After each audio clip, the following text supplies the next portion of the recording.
¡Hey! ¡Hola, secta! No los vi llegar, pasen adelante. Hoy tenemos preparado algo especial. Dos historias de fantasmas. ¡Ah, encantador! Los clásicos y siempre confiables fantasmas. Ruidos, cosas que se mueven, ya saben qué esperar. Así que no les quito más el tiempo. Recuerden disfrutar este relato y apagar las luces si se atreven. Buena secta, espero que estén bien. La historia que les traigo hoy, necesito que nos retrotraigamos un poquito a lo que fue la pandemia, especialmente al comienzo, cuando empezamos a atravesar lo que fue el confinamiento, que calculo que para la mayoría fue una mala época. Esta es una historia un poco personal, así que voy a intentar no entrar mucho en detalles. Yo vivía sola con mi papá y por suerte en los trabajos de ambos nos permitieron trabajar desde casa, de forma remota. Mi papá era maestro y yo me dedicaba al despacho contable. Y lo que pasó al inicio de la cuarentena fue que mi papá se enfermó. Si bien no fue de los primeros, sí transcurrió al comienzo, cuando todavía no se sabía muy bien los protocolos ni qué se debía hacer. Pero bueno, cuando cayó enfermo, en los primeros meses él ya era un hombre bastante mayor y su cuadro se agravó bastante rápido y al poco tiempo falleció. A los 15 días, su funeral fue prácticamente yo rezando en casa a sus cenizas y haciendo una videollamada con mi tía, que era la hermana de mi papá. Y cuando pasó el novenario, yo estaba más tranquila. Pero ahí sentí como todo el cúmulo de la emoción y el cansancio me pegó de lleno y empecé a dormir todo el día. Literalmente. Pero podría llegar a despertarme a eso de las 2 o 3 de la mañana, cosa que nunca antes me había pasado. Yo al principio pensé que era un poco por la depresión de todo lo que había pasado. Y aunque me durmiera a eso de las 11 o las 12, dormía todo el día, prácticamente todo el día. Y el resto del tiempo me la pasaba muy bajoneada, muy triste. Cuestión, en la madrugada también me despertaba porque escuchaba el ruido de la puerta de todos los cuartos, como si alguien se pasara de un cuarto a otro, abriendo y cerrando las puertas, pero principalmente las puertas del cuarto de mi papá. Sonaba como si abrieran lentamente, pero siempre al final se escuchaba como un golpe. Lo escuché 2 noches, 3 noches, y todas las veces me quedó esta idea de que lo estaba soñando. Pero para asegurarme, una noche dejé cerrado el cuarto de mi papá con llave. Y aún así, un par de noches después, lo volví a escuchar el mismo ruido. Pero esta vez no era tan tarde. Apenas estaba intentando conciliar el sueño y fue tan claro que hasta sentí como se sembraba la pared de un costado, como cuando se escucha el golpe de una puerta cerrándose. Y ahí fui a revisar la puerta de mi papá y la puerta estaba abierta de par en par. Cuando entré a su cuarto para tomar el picaporte y cerrar la puerta, noté que estaba extremadamente frío, helado hasta diría. Donde yo vivo es un lugar más o menos templado la mayor parte del año. Pero ese día hacía calor y esa temperatura en el cuarto con el picaporte helado no tenía sentido. Recuerdo que en ese momento solo cerré, pero sentí como un frío me recorrió toda la espalda. Azoté la puerta prácticamente y le volví a poner llave. Estoy segura que apenas cerré la puerta, escuché como a la distancia. No sé cómo describirlo. Eso hizo que me fuera corriendo a mi cuarto, pero era como el sonido de alguien que le falta la respiración. Se escuchó como cuando mi papá usaba la mascarilla de oxígeno, como de alguien que no puede hablar ni respirar bien.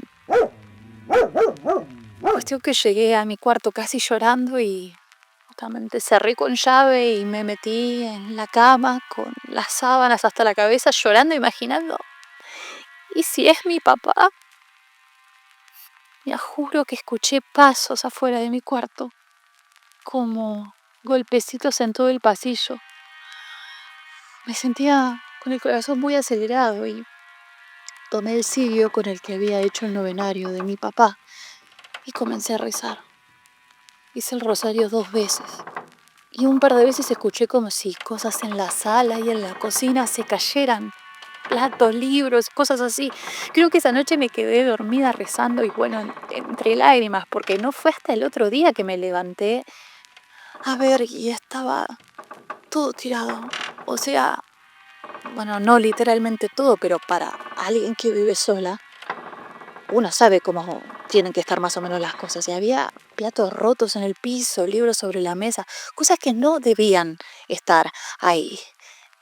Y la verdad eso me dejó muy impactada. Es cuando ves estas cosas no tiene sentido.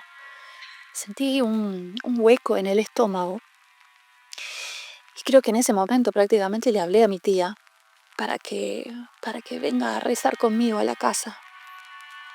Más o menos le expliqué y mi tía es bastante creyente. No de los fantasmas, pero sí de las ánimas del purgatorio y todo eso. Así que le dije que escuché ruidos y, y si venía a acompañarme a rezar y ella, súper buena, vino. Creo que no pasó ni una hora y ya estaba en casa conmigo. Y ahí es que nos pusimos a rezar. En el cuarto de mi papá antes de empezar me dijo, mira, no sé si es tu papá, pero si es él, necesitamos que vaya a descansar. Y si es alguien más, que no hables más con él después de que terminemos el rosario y solo lo ignores, porque tu tristeza es lo que les da energía. Yo dije, papá, si sos vos, anda a descansar, porque yo voy a estar bien.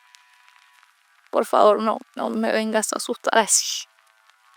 Si vos no creías en esto, ya es momento de que vayas a descansar. Te quiero. Pero si sos alguien más, quiero que sepas que esta no es tu casa. Y te vamos a ayudar a que te puedas marchar. Ahí hicimos el rosario. Prendimos el cirio, que primero nos costó bastante lograr que prenda.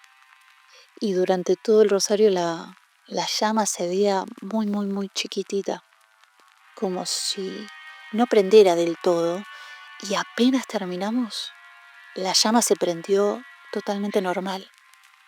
Y ahí me solté a llorar. Me sentía tan mal. Como si apenas hubiera muerto mi papá o algo así. No sé si me explico. Pero como si antes no lo hubiera asimilado del todo. Lo único que hizo mi tía ahí fue abrazarme y decirme que todo iba a estar bien. Que intentara reponerme porque si otra vez no se trataba de mi papá, la tristeza los atrae. Desde ese momento ya no volví a escuchar ningún ruido. Mi depresión o lo que fuera que me hiciera no dormir, casi nada se fue junto con eso. Y también se sintió una vibra distinta. Intenté seguir prendiendo el cirio un par de días más, que nunca más costó trabajo prenderlo como había pasado esa noche. Y no sé si esto me hizo creer en fantasmas, pero sí en que tenemos energías que pueden llamar cosas malas. Muchas gracias por escuchar mi relato, secta. ¡Qué gran historia de fantasmas! Me encantó. Y si ustedes como yo disfrutan este tipo de relatos, recuerden dejar su mano purulenta y cercenada con el pulgar hacia arriba y activar la campana del juicio final para que antiguas deidades les avisen cuando subamos un nuevo video. Pero vamos con la última historia de esta noche. Que la disfruten. Hola, secta. Miren, yo soy electricista y la cosa es que siempre o casi siempre me toca trabajar de noche o en lugares que aún no están habitados, por decirlo así. Así que hace no mucho me mandaron a mí y a un equipo de 5 personas a hacer una instalación en un edificio que apenas se estaba levantando.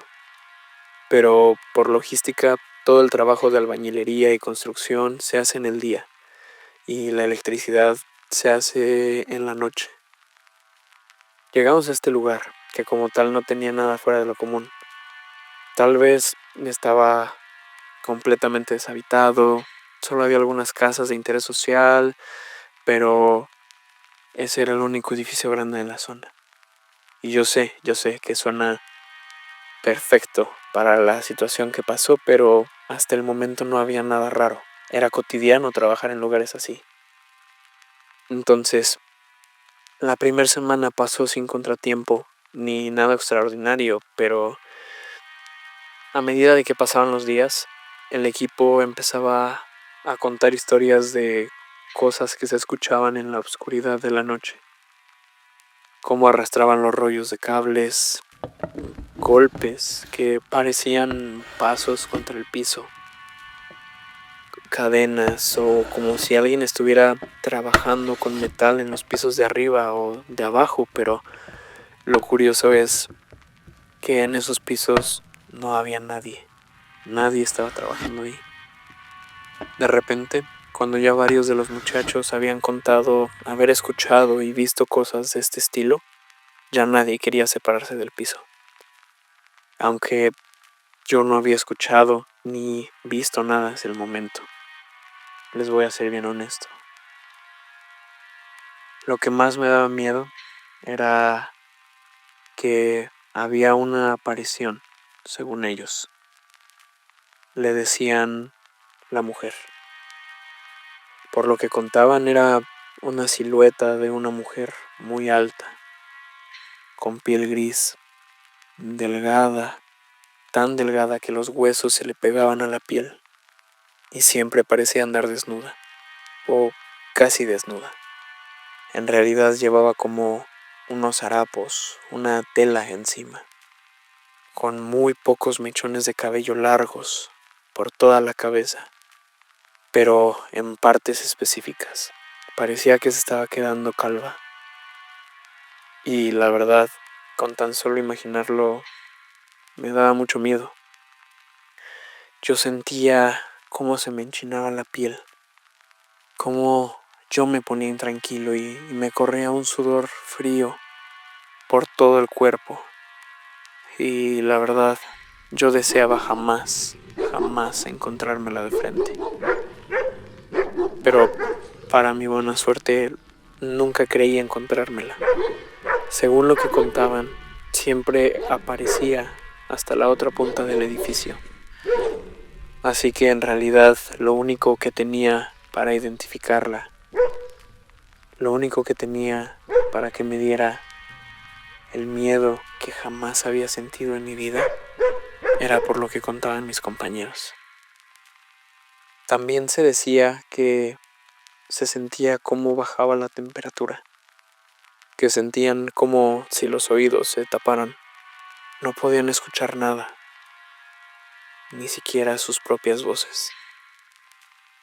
Uno de los trabajadores, de hecho, dice que cuando la vio intentó gritar para hablarnos, pero la voz no le salía o él no podía escucharse. Hasta ese momento, todo menos yo la habían visto, en situaciones distintas, en lugares separados, a lo largo de 1 o 2 meses que trabajamos en el lugar. Pero el día en que lo vimos 5 personas juntas, fue cuando yo lo vi por primera y única vez. Estábamos todos en el segundo piso. Ya casi amanecía. Eran las 5 de la mañana. En realidad solo estábamos esperando a que comenzara a pasar el transporte público en la zona para irnos y de repente nos quedamos paralizados. Porque uno de mis compañeros se levantó. Él dijo que se escuchaba en la planta baja como si algo jalara fierros o cadenas. Entonces él se asomó y dijo: miren, ahí va. Todos creímos que estaba bromeando. Ya había pasado una semana sin ruidos raros ni ninguna aparición de la mujer. Es en serio, está ahí abajo. Nos señaló hacia los baños portátiles y vimos como esa aparición, esa mujer de piel gris, caminaba lentamente hacia los baños portátiles y se metía en uno de ellos. Nos quedamos paralizados de miedo, con una cara de incredulidad y sin saber qué había pasado. Nadie hizo ruido. En mi estómago sentí un nudo y un miedo que jamás había sentido. Eso mismo provocó que nos quedáramos ahí 10 o 20 minutos para ver si salía del baño. Pero curiosamente así nos dieron las 6 de la mañana y los primeros trabajadores del siguiente turno empezaron a llegar. Nosotros seguíamos ahí, listos para irnos, pero sin dejar de ver ese baño. En cuanto comenzaron a llegar los otros compañeros, empezaron a utilizar los baños portátiles. Y en cuanto vimos que alguien entró a ese baño, nos quedamos helados. Era imposible que esa cosa hubiera salido. No le quitamos la vista al baño, pero cuando ese compañero entró y salió, no pudimos creerlo. Lo encontramos en el piso de abajo. Le contamos lo que había pasado y nos vio con cara de incredulidad. Supongo que pensó que era una broma o algo así. Al par de semanas terminamos el trabajo y nunca más supe nada de ese lugar. Y la verdad tampoco me quedaron ganas de preguntar. Con imaginar eso que vimos, a esa mujer o a esa cosa, me es suficiente.